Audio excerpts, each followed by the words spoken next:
नागपुर के Wathoda police थाना अंतर्गत दो नाबालिगों के साथ चाकू की नोक पर दो युवकों द्वारा दुष्कर्म किए जाने की घटना सामने आई है।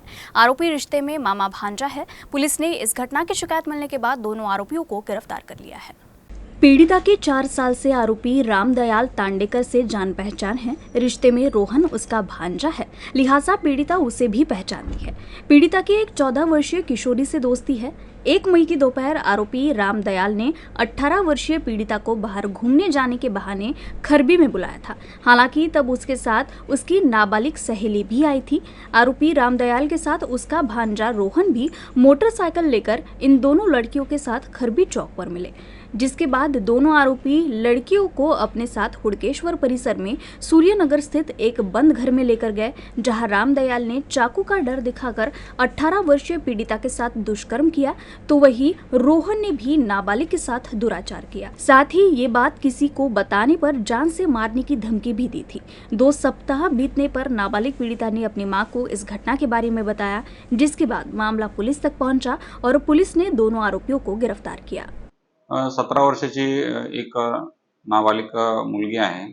तिची ओळख सोशल मीडिया मधून जो आरोपी आहे, मेन आरोपी याच्यामध्ये राम तांडेकर याच्याबरोबर 4 वर्षापूर्वी झाली होती। त्याच्यात त्यांचं ओळखीचे रूपांतर प्रेमात झाले आणि ते 4 वर्षापासून एकमेकांसोबत होते।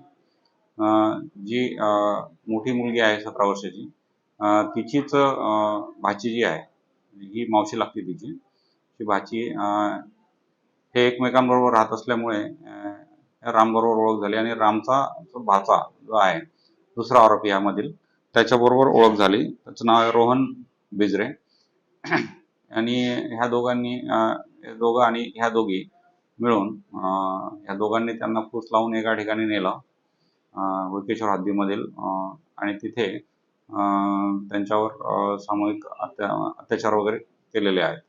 त्या प्रकारे आपल्याला त्यांच्या घरच्यांनी येऊन पोलीस स्टेशनला माहिती दिली आणि आपण त्याप्रमाणे फिर्याद दाखल केलेली आहे। ते आरोपी जे आहेत हे देखील एकमेकाचे रिलेटिव्ह आहेत।